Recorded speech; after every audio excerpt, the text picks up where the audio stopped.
hace tiempo, uno de mis maestros del seminario, él se llamaba, bueno, lo recuerdo como el doctor Jones, así, el doctor Jones. Él nos platicó una historia que le sucedió en su vida. Él dice que junto con su esposa, ellos adoptaron una niña pequeña que no era bebé, ya estaba un poquito más grande, unos 3 o 4 años. Entonces la adoptaron, él y su esposa, y entonces llegó el tiempo de que ella fuera a la escuela. Cuando ella empezó a ir a la escuela, dice el doctor Jones que empezó a recibir muchas llamadas de la escuela porque su hija estaba lastimando a sus compañeritos. La niña, dice el doctor Jones, que mordía a sus compañeros, los pateaba, les jalaba el cabello, les escupía y otras cosas así. Obviamente, pues los directivos de la escuela llamaban continuamente a sus padres para darle la queja de lo que está haciendo su hija, ¿verdad? Yo creo que los que tenemos hijos en las escuelas sabemos cómo funciona el sistema educativo aquí en este lugar. Y entonces al doctor Jones se le ocurrió una idea. Dijo, ya sé qué es lo que voy a hacer. Entonces agarró a su hija y le hizo una lista, él dice, muy exhaustiva, o sea, muy profunda, muy detallada, de todas las cosas que él le decía a ella, esto está prohibido hacer. Hizo la lista ahí, ¿verdad? Dar patadas, dar golpes, pellizcar, arañar, jalar el cabello, escupir. Hizo una lista muy, muy exhaustiva y entonces la volvió a mandar a la escuela. Dice el doctor Jones que los primeros días todo parecía que iba muy bien. Inclusive hasta el doctor Jones dijo, híjola, me merezco la medalla del mejor padre, un padre que sí sabe educar a sus hijos, ¿no? Un padre que educa bien a sus hijos. Pero entonces dice el doctor Jones que llegó la segunda semana y entonces recibe una llamada de la escuela. Entonces el doctor Jones va y contesta el teléfono y le dicen los directivos, bueno, es que su hija tiene algo que decirle porque lastimó otra vez a uno de sus compañeritos. Entonces el doctor Jones comienza a hablar con su hija y le empieza a decir, oye, no te pedí por favor que no hicieras esto y esto otro. No repasamos la lista aquella varias veces. Y entonces la niña le dice, sí, papá, pero tú no me dijiste nada sobre no poderles torcer el brazo a mis amigos. Para ser justos con la niña, dice el doctor Jones, era cierto. En la lista no venía, no puedes torcerle el brazo a tus compañeritos. Hermanos, como cristianos a veces somos como esta niña, porque queremos acercarnos a la Biblia como un manual de reglas, ¿verdad? Que me diga la Biblia exactamente qué sí debo hacer y qué no debo hacer. Queremos acercarnos de esta manera a la Biblia. Y el problema, hermanos, es que hay muchas cosas que hoy se practican en nuestro entorno, en nuestra sociedad, que la Biblia no dice nada al respecto sobre si podemos hacerlas o no podemos hacerlas. Porque en los tiempos bíblicos, cuando se escribe la palabra de Dios, no se practicaban estas cosas. Y entonces no vamos a encontrar mandatos específicos sobre estas cosas. Quedan en lo que yo llamo, la semana pasada yo lo decía así, como en una zona gris. En la Biblia no encontramos si haz esto y no hagas esto. Y entonces, como cristianos, nosotros tenemos que hacer uso de lo que se llama discernimiento espiritual. Porque en la Biblia no vamos a encontrar una lista exhaustiva de qué sí podemos hacer y qué no podemos hacer. Sí vamos a encontrar unos mandatos específicos, no lo voy a negar. Hay mandatos muy claros en la palabra de Dios. Por ejemplo, uno de ellos es en el Nuevo Testamento, podemos encontrar ahí que no debemos, ¿verdad?, de meternos con la esposa de otro. Es un mandato muy claro, muy específico. No hay vuelta atrás, no podemos explicarlo de otra manera. Ahí está, y es claro. Pero hay otras cosas en las que la Biblia no va a decir exactamente, no puedes hacer esto. Por ejemplo, la Biblia no dice, no puedes fumar. ¿Han encontrado ustedes un versículo que diga, no puedes fumar? Pero entonces, ¿por qué como cristianos decimos, bueno, nosotros como cristianos no fumamos? Bueno, porque encontramos otros principios que llamamos nosotros principios eternos, principios que trascienden toda la palabra de Dios, desde el cual podemos decir nosotros, por eso no fumamos, porque la palabra de Dios nos dice claramente que nuestro cuerpo es templo del Espíritu Santo. Y si sabemos que el cigarro lastima nuestro cuerpo, daña nuestro cuerpo, ¿qué hacemos? Preferimos no hacerlo. Pero no vamos a encontrar un mandato que me diga, no puedes fumar. ¿Estoy diciendo claro? Entonces la Biblia, si nosotros nos queremos acercar como un manual de reglas, va a haber muchas cosas que se van a quedar fuera. Pero entonces como cristianos tenemos que hacer uso de lo que yo llamaría aquí entonces discernimiento espiritual. ¿Qué principios yo puedo aplicar para aquella situación, aquella decisión, aquello que yo quiero hacer para saber si esto agrada a Dios o no agrada a Dios? Hermano, la semana pasada hablamos sobre la discusión entre Bernabé y Pablo. Y yo les hice la pregunta, ¿quién de los dos tiene la razón? ¿Se acuerdan? Yo les decía, ¿quién de los dos tiene la razón? Y algunos quizás pudieran pensar, Bernabé. Y otros podrían quizás decir, no, Pablo tiene la razón.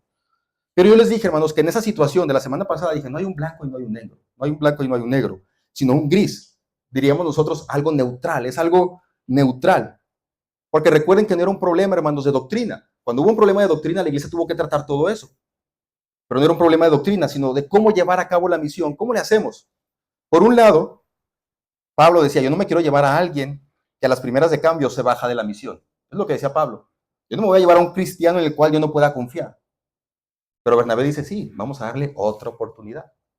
Entonces, aquí había una diferencia de visión. Uno quería llevarse puros cristianos maduros espiritualmente para una misión tan importante, y el otro decía, no, vamos a agarrar a este, aunque nos haya fallado, pero vamos a ver cómo Dios lo sigue, lo puede transformar. Entonces, había una diferencia de visión, no era una diferencia doctrinal, no era una diferencia de si se puede circuncidar, no se puede circuncidar, eso tuvo que quedar bien en claro. Era una diferencia de cómo llevar a cabo la misión.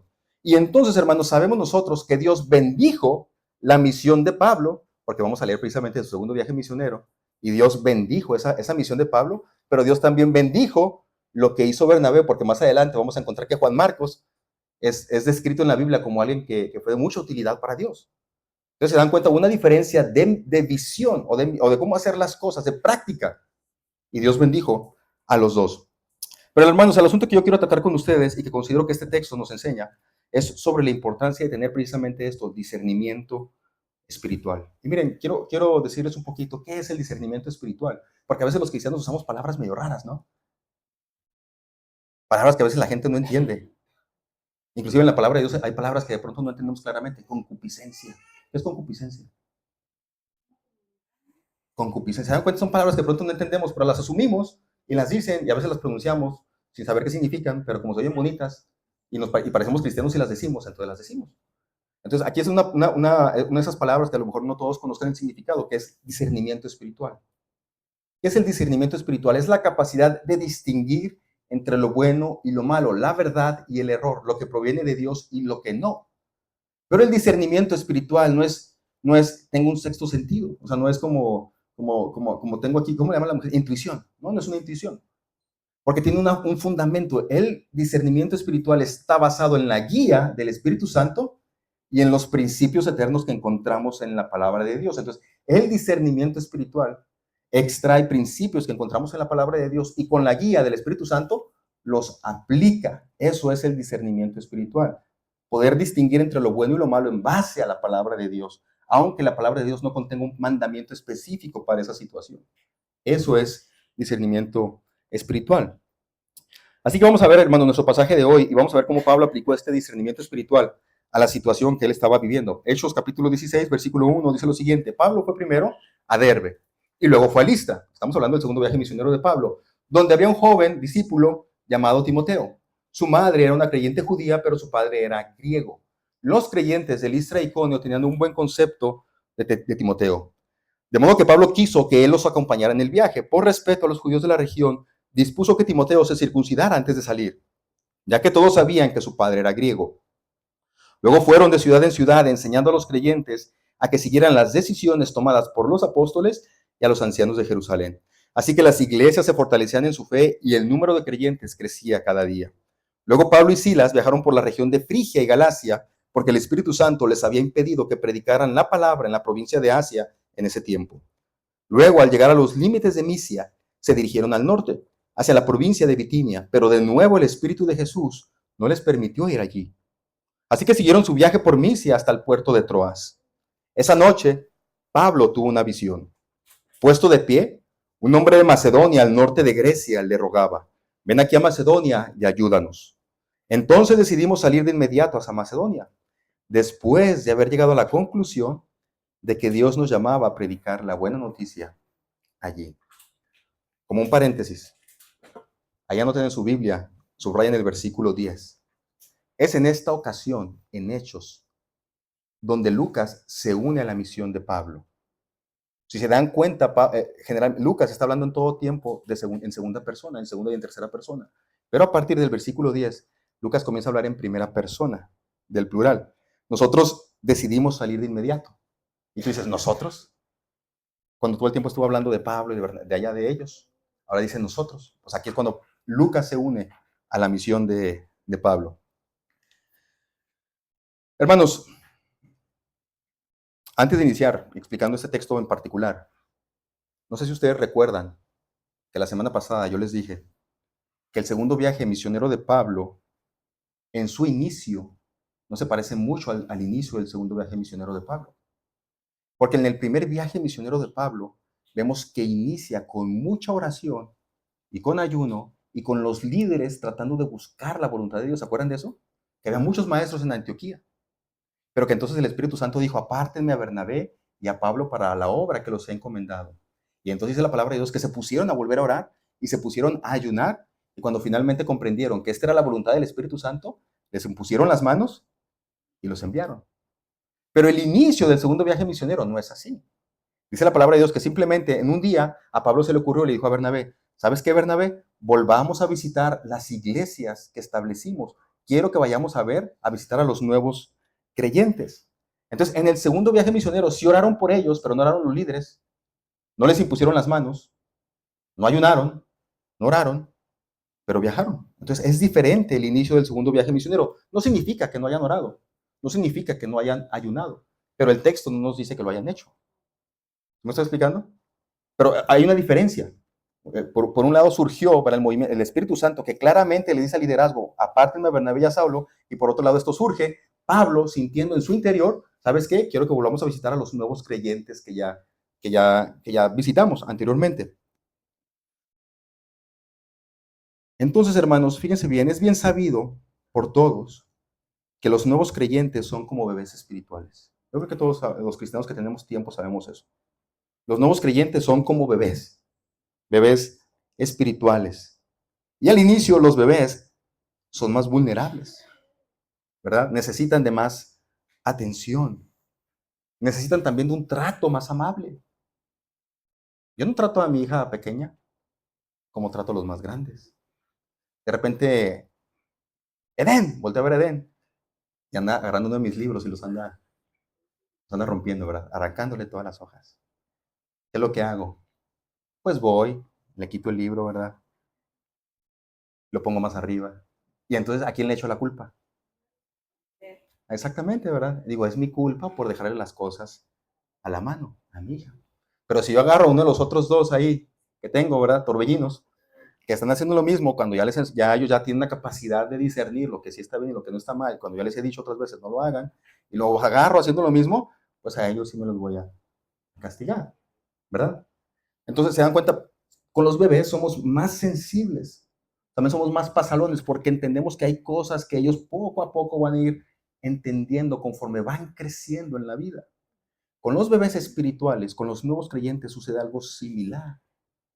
No podemos esperar nosotros que un nuevo creyente se comporte como un creyente de 30, 20 años en la vida cristiana. Dice la palabra de Dios, fíjense, yo no digo esto, lo dice Jesucristo, Mateo 18, versículo 6. Hablando precisamente de eso, cualquiera que haga tropezar a alguno de estos pequeños que creen en mí, mejor le fuera que se colgase del cuello una piedra de molino de asno y que se hundiese en lo profundo del mar. Luego dice el versículo 10, cuidado con despreciar a cualquiera de estos pequeños. Les digo que en el cielo sus ángeles siempre están en la presencia de mi Padre Celestial. Hay una advertencia para los cristianos que ya tenemos más tiempo en la fe, de que cuiden de los pequeños espiritualmente. Cuiden de ellos y dice, no los hagan tropezar. No los hagan tropezar. ¿Por qué, hermanos? Porque es muy peligroso. Puede que alguna mala actitud ahuyente a alguien que está en sus inicios de la vida cristiana. Entonces Pablo, hermanos, con un sentimiento pastoral y pensando en el cuidado de estos nuevos creyentes, dice, pues vamos a visitarlos. Tenemos que visitarlos, son nuevos creyentes. Vamos a ver cómo están ellos. Entonces aquí vemos un buen ejemplo de discernimiento espiritual. O sea, Pablo dice, tenemos que visitarlos a ellos. No me está mandando el Espíritu, no me está mandando Dios, pero tenemos que visitarlos porque es parte de la labor pastoral, es parte de lo que tenemos que hacer, cuidar de los más pequeños. Y entonces, hermanos, lo primero que vemos es que cuando Pablo se separa de Bernabé, por causa de Juan Marcos, Pablo pierde aquí una oportunidad de entrenar a alguien de la segunda generación. Porque Bernabé se fue con Juan Marcos, o Juan Marcos se fue con Bernabé más bien. Y Pablo dice que la palabra de Dios que agarró a Silas y se viene, pero se quedó sin alguien más, la siguiente generación. Y entonces cuando Pablo ve la oportunidad de tomar a alguien más, no la va a dejar de aprovechar. Vamos al primer punto, eligiendo nuevos líderes. Tenemos que tener discernimiento espiritual, hermanos, cuando elijamos nuevos líderes. Es lo que quiero mostrarles con esto. Y lo vamos a ver aquí con Pablo. Tenemos que tener discernimiento espiritual. Dice la palabra de Dios, Pablo fue primero a Derbe y luego a Listra, donde había un discípulo joven que se llamaba Timoteo. Su madre era una creyente judía, pero su padre era griego. Los creyentes de Listra y Iconio tenían un buen concepto de Timoteo, de modo que Pablo quiso que él los acompañara en el viaje. Recordemos, hermanos, que Pablo y Silas se fueron en dirección contraria a Bernabé y a Juan Marcos. Bernabé y Juan Marcos se van para Chipre, hacia una isla que está por ahí cerca, y Pablo y Silas se van hacia el norte a pie a esta región, ¿verdad?, de Listra y de Iconio, que fueron las últimas ciudades que recorrieron en su primer viaje. Y entonces el texto nos dice que ahí en Listra había un discípulo, así lo llama la palabra de Dios, un discípulo. Quiere decir esto que era un verdadero creyente, era un discípulo. Era un discípulo joven, que se llamaba, ¿cómo? Timoteo. Un discípulo joven que se llamaba Timoteo. ¿Saben cuántos años tenía Timoteo? Más o menos, entre 15 y 20 años. Era joven. Un discípulo joven que se llamaba Timoteo. Pero también nos dice el texto que la gente de dos pueblos diferentes, creyentes de Listra y de Iconio, tenían un buen concepto de quién? De Timoteo. Entonces hay un joven discípulo en el que lo conoce la gente de su pueblo, conoce cómo es, pero no solamente la gente de su pueblo, también la gente de otro pueblo conoce cómo es Timoteo. Y dice, tienen un buen concepto de él. No sabemos exactamente por qué, pero seguramente Timoteo a lo mejor sirvió un poco dando clases, enseñando la palabra de Dios, las escrituras o testificando. El caso es que la gente tiene un buen concepto de Timoteo. Y lo dice la palabra de Dios, de modo que Pablo quiso que él nos acompañara en el viaje. Quiero que pensemos, hermanos, de qué manera esto es discernimiento espiritual. En primer lugar, hermanos, Pablo toma a un joven para prepararlo para el ministerio. Pero dice la palabra de Dios, ¿un joven de qué? De buen testimonio, buen concepto. Un joven de buen testimonio. Aquí el buen testimonio, hermanos, es la clave. Cuando Pablo les va a escribir más adelante a Timoteo y a Tito sobre las cualidades de un líder, de un anciano, de un pastor de la iglesia, les va a decir que lo más importante es el carácter. Y número dos, que sepa enseñar. Obviamente el llamado y todo eso está ahí. Pero es bien importante que muestre un carácter que realmente ha sido transformado por el Espíritu Santo. Entonces Pablo se está fijando aquí en un joven que muestra potencial, pero que tiene buen testimonio. En segundo lugar, fíjense bien, Pablo sabe que él no es eterno. ¿Por qué Pablo agarraría a Timoteo, más jovencito que él? Porque Pablo sabe que en algún punto él tiene que morir. Y entonces, ¿quién va a continuar con la obra? Entonces Pablo dice, ni tardo ni perezoso, agarra a un joven de buen testimonio, a quien él se va a encargar de discipular, a quien él se va a encargar de ir entrenando, para que más adelante pueda ser un líder de la iglesia. Y luego le dice a Timoteo, y lo que has oído de mí ante muchos testigos, eso también encarga a hombres fieles, que sean idóneos también, para enseñar también a otros. O sea, Pablo le dice, esto tiene que seguir. Esto comenzó conmigo aquí, pero tiene que seguir con alguien más. Y agarra a un joven de buen testimonio. Entonces aquí vemos discernimiento espiritual. Pablo dice, yo no soy eterno. Tengo que buscar a alguien a quien yo pueda ir entrenando poco a poco. Por las cartas de Pablo a Timoteo, hermanos, sabemos que Timoteo, más adelante, cuando tenía entre 35 y 40 años, fue dejado a cargo de la iglesia de Éfeso. 35, 40 años más o menos tenía Timoteo, cuando fue dejado a cargo de esta iglesia de Éfeso, donde, según la tradición, permaneció como un pastor fiel hasta que murió en esa misma ciudad como un mártir cuando se desató la persecución contra los cristianos. Entonces se dan cuenta, Timoteo inicia este peregrinaje con Pablo como a los 15 o 20 años, y luego Pablo lo deja como pastor como a los 35, 40 años ahí en Éfeso. Le llevó tiempo a Timoteo. ¿Cuánto es? De 15 a 20, a 35, como 20 años. Como 20, un entrenamiento como de 20 años con Pablo, para que luego Pablo lo dejara ahí en Éfeso. Entonces cuando Pablo le escribe a Timoteo, fíjense bien, cuando Pablo le escribe a Timoteo alguna de sus cartas, nos damos cuenta por el escrito que Timoteo, como cualquier otro pastor, joven también quizás, atravesado por momentos de desánimo. Pablo le dice a Timoteo, ninguno tenga en poco tu juventud. Nos damos cuenta por las cartas que Timoteo de pronto, en su labor pastoral, él sufría un poco de desánimo. Y Pablo le manda estas cartas, aviva el fuego del don de Dios que puso en ti. para que Timoteo agarre ánimo y continúe con la labor que se le ha encomendado. Fíjense, hermanos, Pablo no hizo liderar a Timoteo en su primer año. Timoteo viajó como un aprendiz y como ayudante de Pablo. Con el tiempo, cuando demostró su madurez espiritual, Pablo lo dejó a cargo de la iglesia de Éfeso. Eso me hace pensar un poquito de pronto, porque yo creo que es algo que hemos visto muy comúnmente, de que de pronto las iglesias se están quedando sin pastor. Yo siempre me preguntaba eso, ¿por qué nos estamos quedando sin pastores? ¿Que acaso Dios no está llamando a más personas al ministerio? Pero yo creo que de pronto ha habido una mala concepción de lo que es el ministerio pastoral. Y algunos pastores han fallado en entrenar a la siguiente generación para que ellos tomen la batuta y se queden después como pastores. Porque fallaron en algún momento, ¿verdad?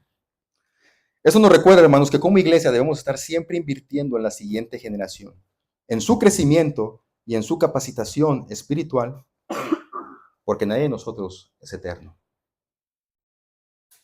Pero también nos recuerda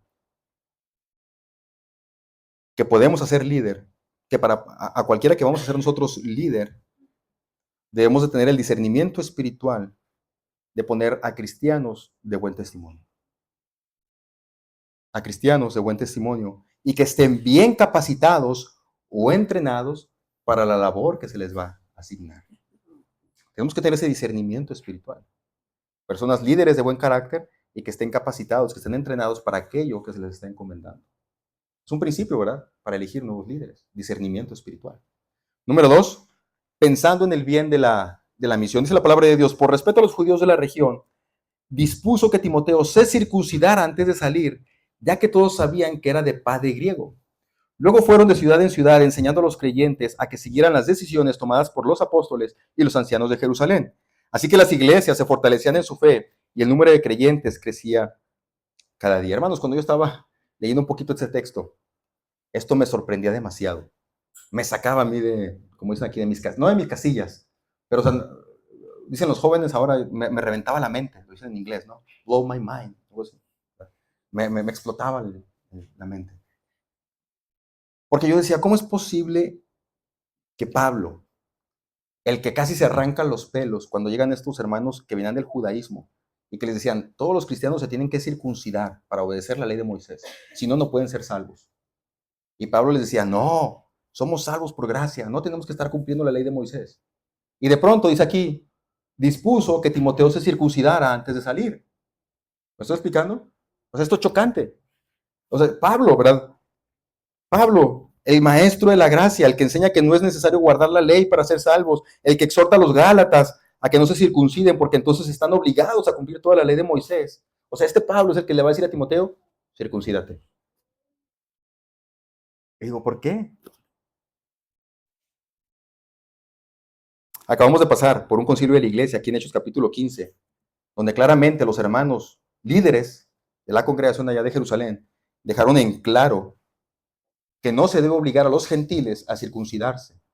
O sea, el concilio lo ha dicho. Es más, Pablo, dice en el versículo 4, fueron de ciudad en ciudad enseñando a los creyentes a que siguieran las decisiones tomadas por los apóstoles y por los ancianos de Jerusalén. O sea, lo que Pablo va a ir enseñando en este viaje es, ¿saben qué? No necesitan guardar la ley de Moisés para ser salvos, solamente crean en Jesucristo. Es lo que Pablo va a ir enseñando.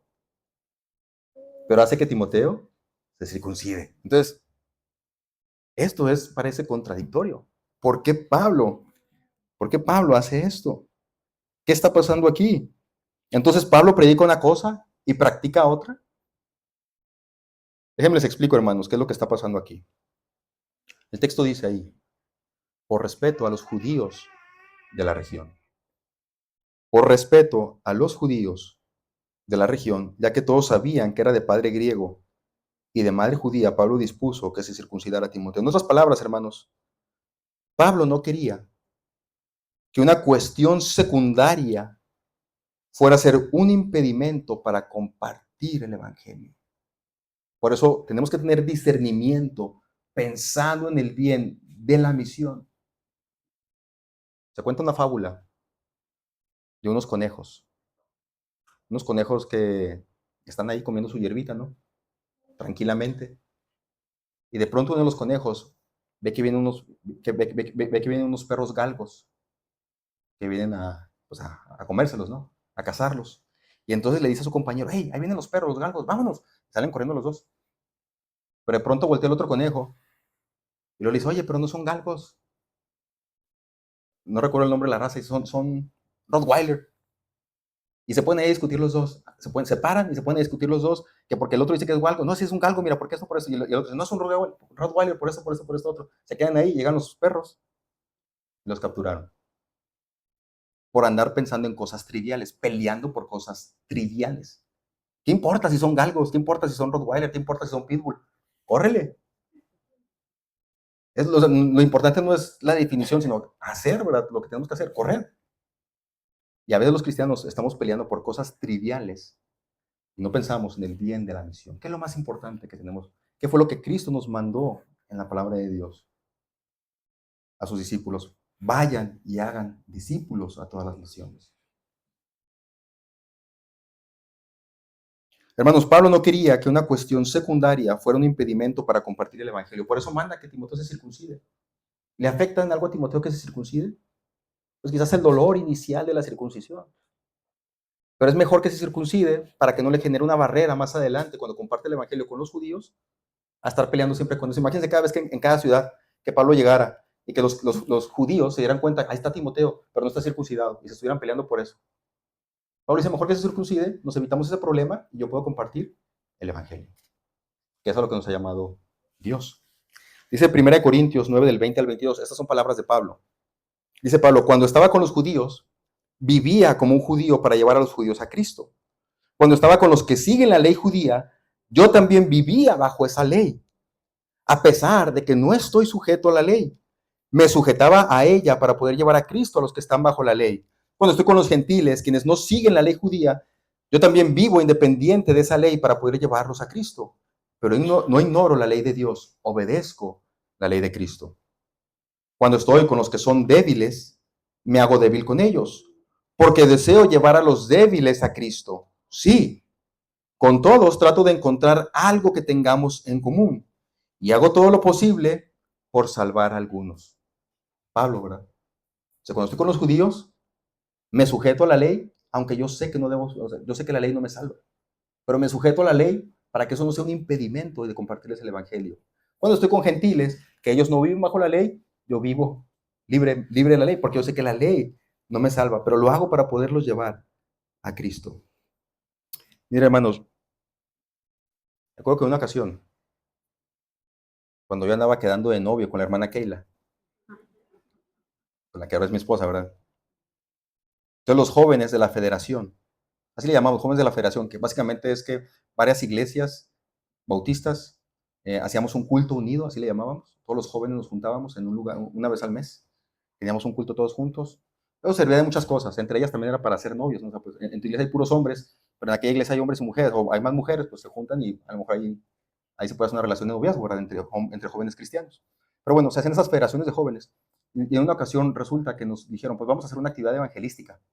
Vámonos a compartir el evangelio al centro de la ciudad. Pues nos fuimos todos los jóvenes al centro de la ciudad, pero como yo andaba quedando de novio, entonces, como dicen, yo me llevé mis mejores garras, ¿no? Iba bien vestido, iba bien peinado, iba bien perfumado y todo. Hermanos, pero el centro de la ciudad, de Ciudad Juárez, está lleno de gente de escasos recursos. Está lleno de pobres, está lleno de gente sin casa, está lleno de gente delincuente, está lleno de drogadictos. Generalmente son personas así las que están en el centro de Ciudad Juárez. Y yo iba pues bien arreglado, ¿verdad? Y estuve platicando un rato con una persona de ellos. Y recuerdo bien lo que me dijo en aquella ocasión esta persona. Me dijo, bueno, pero tú cómo me vienes a hablar a mí de Dios si se ve que a ti no te falta nada. Así me dijo, se ve que a ti no te falta nada. Se ve que tú no has sufrido nada tampoco. Es lo que me decía a mí, porque me veía obviamente bien arreglado. Obviamente él no sabía nada de mi vida. Él no sabía que yo vengo de una familia de 9 personas, imagínense, 7 hijos y mis papás, pues no era una familia con muchos recursos que digamos que sobraran, ¿no? Pero como cuando mi esposa me conoció, yo era ingeniero, pues yo me vestía bien. Él tampoco sabía qué cosas había sufrido yo antes. Pero como él me vio así vestido, él dijo, tú no has sufrido nada en la vida, a ti no te falta nada en la vida, ¿cómo me vienes así a hablar de Dios? Entonces mi manera de vestirme fue un impedimento para poderle llevar el evangelio a esta persona. Si yo hubiera tenido un mejor discernimiento espiritual en aquel momento, yo hubiera dicho, pues vamos al centro de la ciudad, no tengo que ir vestido con esto. Lo que yo quiero es que la gente escuche el mensaje de Cristo. En otra ocasión, hermanos, hay una iglesia también ahí en esta ciudad, donde de vez en cuando, cada vez que voy, me invitan a predicar. Es una iglesia muy antigua, con muchas tradiciones, pero yo sé que es una iglesia donde el pastor allí debe predicar con saco y con corbata. Yo lo sé. Es una iglesia así. Pero yo sé, hermanos, que bíblicamente esto no es así. Porque Jesucristo, cuando enseñaba a las multitudes, se sentaba en aquella piedra para enseñarles, él no se vestía como los fariseos, que sí usaban sus ropas religiosas. Jesucristo se vestía como la gente común, para identificarse con ellos. Pero yo sé que si me invitan a predicar a esa iglesia, y yo no voy con corbata y con saco, ¿de qué creen que va a estar hablando la gente cuando se acabe el culto? ¿Si viste al pastor? ¿No se fajó? ¿Si viste al pastor? No usó corbata, no usó saco. Y es un impedimento para aquella congregación que ha sido criada de esa manera, el que alguien que pase ahí no pase con corbata y con saco. Van a estar hablando más de cómo fui vestido de lo que prediqué. Y entonces, para no provocar esa reacción, ¿qué es lo que hago cuando voy a esta iglesia? Pues me pongo saco y me pongo corbata, por el bien de ellos. Aunque yo sé que delante de Dios soy libre. ¿Me estoy explicando? Yo sé que delante de Dios soy libre. He escuchado a muchos pastores con corbata y con saco que ni hablan del texto, ni explican el texto, ni aplican el texto. Pero tienen corbata y tienen saco. Pablo, hermanos, mandó circuncidar a Timoteo por el bien de la misión.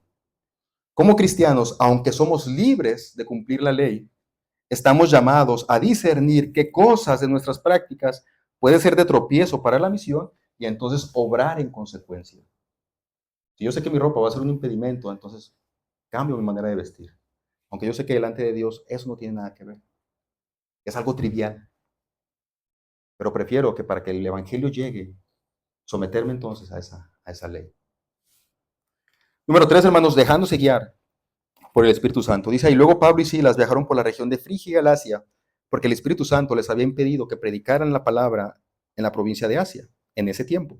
Luego, al llegar a los límites con Misia, se dirigieron al norte, hacia la provincia de Bitinia, pero de nuevo el Espíritu de Jesús no les permitió ir ahí. Así que siguieron su viaje por Misia hasta el puerto de Troas. Esa noche Pablo tuvo una visión.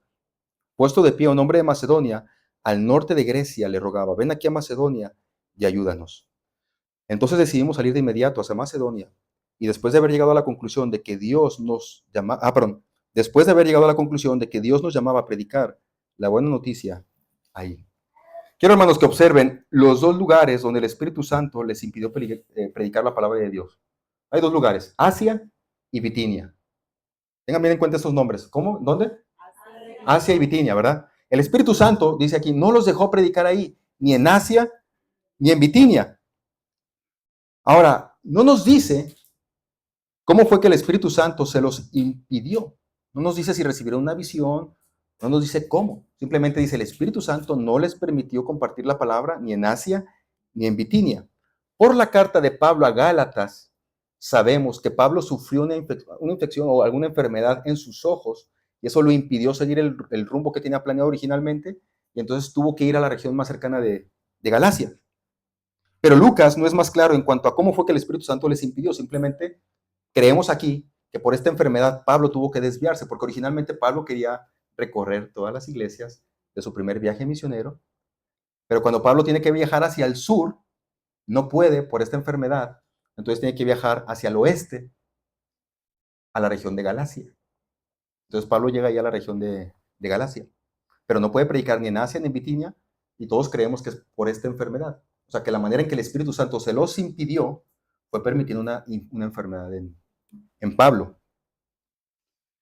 Y entonces una vez que Pablo viaja hacia el oeste, dice que recibe una visión de un hombre macedonio donde le dice, vente a Grecia, ayúdanos. Y entonces cuando Lucas dice, sabemos pues, que Dios nos llamaba a predicar la buena noticia en Grecia. O sea, originalmente, en los planes de Pablo no estaba ir a Grecia. Grecia estaba en otro lado, más hacia el oeste. Pablo quería visitar a los hermanos de las primeras iglesias del primer viaje misionero. Pero entonces el Espíritu Santo le dice en él, vete para Grecia. Cruza, no recuerdo cuál es el mar que está ahí. Dice, cruza y vete hacia Grecia. Desvíate hacia la región de Grecia. Ahora, hermanos, esto nos puede parecer extraño, porque ¿qué acaso no quiere Dios que se les predique a la gente de Asia y de Bitinia?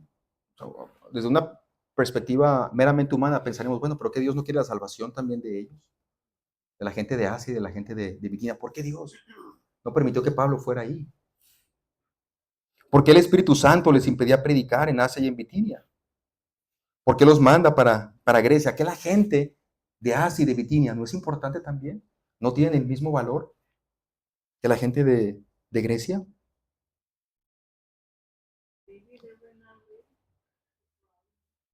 Hay quien piensa, hermanos, hay quien piensa que el Espíritu siempre va delante de nosotros abriéndonos puertas. Pero ¿saben qué, hermanos? Lo contrario también es cierto. El Espíritu Santo a veces nos cierra puertas. Pero nosotros como cristianos siempre creemos que el que cierra puertas es el maligno. Pensamos así, ¿verdad? Es obra de Satanás. Dice Justo González, el Espíritu Santo a veces cierra puertas para dirigirnos por caminos por los que no pensábamos andar. Las dificultades en el camino de la iglesia no siempre son obras del maligno. A veces son obra de Dios que como un pastor nos va llevando a donde debemos ir. Dios va abriéndonos puertas hacia donde debemos ir y nos va cerrando también puertas hacia donde no debemos ir. Ahora, si ustedes tenían duda por los cristianos de donde, de Asia y de Bitinia, si tenían duda por esa gente, déjenme les digo lo que dice la palabra de Dios en 1 de Pedro 1:1. Dice, Pedro, apóstol de Jesucristo, les escribo esta carta a los cristianos de la dispersión en el Ponto, Galacia, Capadocia, Asia y Bitinia. Pablo no fue ahí en su segundo viaje misionero, pero Dios envió a otras personas a estos lugares, porque a Dios le importan todas las personas. Pero Dios quería que Pablo hiciera algo específico. Dios quería llevarse a Pablo a otro lugar. Y Pablo, después de que el Espíritu Santo les impide, creemos a través de esta enfermedad, predicar en Asia y en Bitinia, dice, llegaron a la conclusión de que Dios los está queriendo llevar a Grecia. Discernimiento espiritual. Ah, por eso Dios me cerró las puertas para ir hacia Bitinia, para yo no entretenerme allá. Dios quería que cruzáramos hacia Grecia. Discernimiento, hermanos, espiritual. Dios había dispuesto que el Evangelio llegara a Asia y a Bitinia de otra manera. Lo importante aquí es que Pablo y sus compañeros discernieron que aquellas puertas cerradas eran obra de Dios para llevarlos a otro lugar donde Él quería que les sirviera. Hermanos, estos días estuve yo analizando un poco la gente que asiste a esta iglesia. Somos 17 miembros adultos. Hay 6 jóvenes que son miembros de la iglesia. ¿Y saben cuántos niños tenemos? Como 13 niños. Es una iglesia con muchos niños, 13 niños. Asistentes, pues hay más, obviamente. Pero es una iglesia como con 13 niños y a lo mejor más en el futuro. Yo me ponía a pensar un poquito en esto. Dice, bueno, en 10 años, ¿cuántos años va a tener Celia? 21 años. Ya va a ser una señorita. ¿Y qué va a pasar cuando estos jóvenes nos lleguen aquí con sus novios y con sus novias güeras o güeros? ¿Qué vamos a hacer con sus novios, con sus novias? Les vamos a decir, váyanse allá, aquí que queremos puros que hablan español.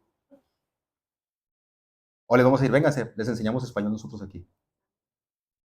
¿O qué vamos a hacer? Porque ellos son parte de nuestra familia. ¿O no? ¿Qué vamos a hacer con esos chiquititos, 13 chiquititos? Y si el Señor nos trae más chiquititos que van a crecer en esta cultura, ¿qué vamos a hacer en el futuro con ellos también? Tenemos que pensar, ¿verdad? Discernir el mover del Espíritu Santo. ¿Qué es la clase de personas que el Espíritu Santo nos está trayendo a esta iglesia? Yo hablaba con los líderes en estos días, yo les decía, miren, los que hablan español y que nomás entienden español, nunca se nos van a acabar, porque siguen llegando. Siguen llegando. El Señor nos los trae. Nosotros, que dominamos el español, tenemos que alcanzarlos a ellos. Pero ellos, que dominan otros idiomas, tienen que alcanzar a ellos. Pero lo podemos hacer juntos, como una iglesia. Porque cuando estamos en el reino de Dios, dice la palabra de Dios que habrá gente de toda lengua, de toda tribu, de toda nación. Todos juntos adorando a Dios. Entonces Dios ama a los hispanos, pero Dios también ama a los güeros. También los ama. Como iglesia, ¿cómo podemos quizás servir eso en el futuro? Tenemos que pensarlo y ver que el Espíritu Santo nos vaya guiando. Si el Espíritu Santo nos cierra puertas, nos cierra puertas. Si nos abre puertas, nos abre puertas. Y a veces lo pienso también en mi ministerio, hermanos. De pronto lo pienso así, digo, bueno, ¿qué tal si el Señor de pronto me mueve? Señor, ¿pero por qué? Si me permitiste sembrar esta iglesia tan hermosa en compañía de otros hermanos y de pronto me llevas a otro lugar y alguien más cosecha lo que yo sembré. ¿Y qué? Apolos sembró, no, yo regué, yo sembré, Apolo regó, pero el crecimiento lo da Dios. Y cada quien tendrá su recompensa por lo que hizo. ¿O qué tal si en alguno de esos cruces que hacemos de pronto en nuestro país de origen ya no podemos regresar? El Espíritu Santo está permitiéndonos o no permitiéndonos. Me estoy explicando, hermanos. Dejándonos guiar siempre por el Espíritu Santo. Es parte del discernimiento espiritual. Conclusión, hermanos, como cristianos debemos de buscar el discernimiento espiritual. Pero ¿cómo buscamos el discernimiento espiritual? Yo les dije claramente al principio, el discernimiento espiritual es la sabiduría para tomar decisiones basados en la palabra de Dios y bajo la guía del Espíritu Santo. Estas son las dos anclas que tenemos. El Espíritu Santo viviendo en nuestras vidas y la palabra de Dios, de la cual dice la palabra de Dios que more en nosotros abundantemente. La palabra de Dios. ¿Cómo tomamos entonces decisiones sabias? ¿Cómo podemos tomar decisiones sabias? La primera regla para poder tomar decisiones sabias es satura tu mente de la palabra de Dios. Para poder encontrar en ella los principios. Podemos avanzar a la última diapositiva, por favor, Leandro. Miren, hermanos, ¿cómo tomamos decisiones sabias como cristianos? En primer lugar, tenemos que buscar lo siguiente. ¿Hay algún mandato bíblico específico en el Nuevo Testamento acerca de aquello que yo quiero hacer?